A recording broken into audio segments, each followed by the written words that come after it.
I was halfway through my lunch break, trying to convince myself that a soggy turkey sandwich counted as self-care, when I heard the frantic yelling echo across the park. "Pepper, Pepper, where are you?" I knew that voice. Everyone at the office knew that voice. It was Miss Elena Hartley, my boss, CEO of Hartley Company, a woman so polished and intimidating that even the elevator doors seemed to open faster for her. But today, she didn't look intimidating. She looked terrified. Before I could think, I jogged toward her. "Miss Hartley, is everything okay?" She spun around, breathless.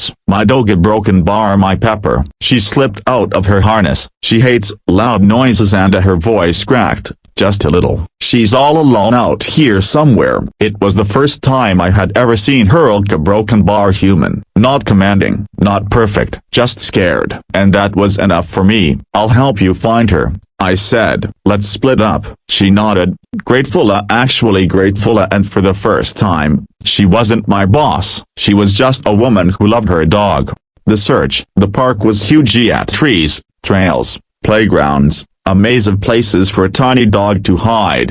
I kept calling Pepper's name as I walked deeper into the wooded part of the park. Minutes passed, then an hour. My lunch break turned into me skipping the rest of my workday.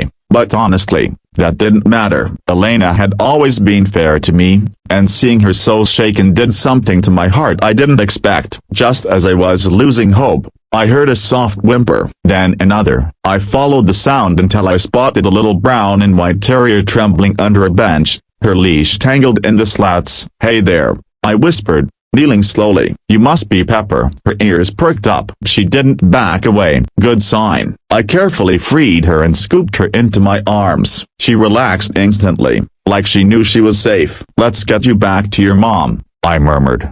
The moment when Elena saw me walking toward her with Pepper in my arms, she didn't walk as she ran. Her heels clicked like gunshots on the pavement as she practically flew across the park. "Pepper!" she cried, scooping the dog into her arms. Pepper licked her face wildly, tail wagging like a broken propeller. That's when Elena looked at me, really looked at me. Her eyes were glassy, red at the edges. "You found her. You actually found her." She stepped closer, her voice low and emotional. "What do you want as a reward?" "Anything. A bonus, time off, a gift card, a promotion." As she let out a shaky laugh. "A kiss, maybe?" I nearly choked on air. To be clear, Elena Hartley does not joke, ever. Or so I thought. I lifted my hands. "A kiss won't be necessary, ma'am. I didn't do this for a reward." She blinked. I swallowed, suddenly nervous. "Honestly, a broken bar." You looked scared, and I wanted to help, that's all. For a second, the world paused. The powerful CEO stared at me like she was seeing someone she had somehow overlooked. A person, not an employee ID number. Then something I'd never seen before happened. She smiled. Not her professional PR smile, a real one.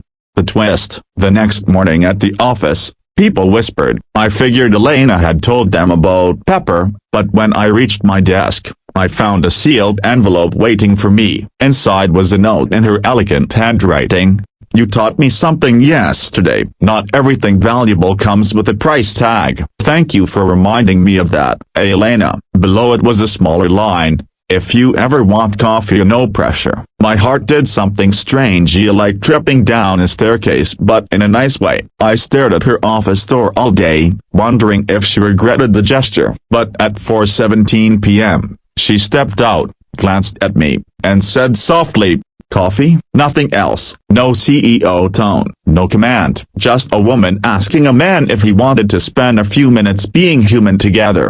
The emotional climax. We ended up at the quiet cafe Tilde copyright 2 blocks away. Pepper sat between us in a tiny sweater like the chaperone she clearly believed she was. "I've been so wrapped in work," Elena admitted, stirring her tea. "Sometimes I forget how to slow down. Yesterday, I thought I lost the one thing in my life that makes me feel grounded." She paused. "And then you showed up," she whispered. "You didn't hesitate, you didn't judge. You just a broken bar cared." Her voice trembled, not dramatically, just enough that I felt my chest tighten. I don't know the last time someone did something for me without wanting something in return. I didn't say anything. I just listened. sometimes the greatest kindness isn't action, it's presence. She placed her hand on Minnie, a gentle, steady, "Thank you for showing me there are still good people left."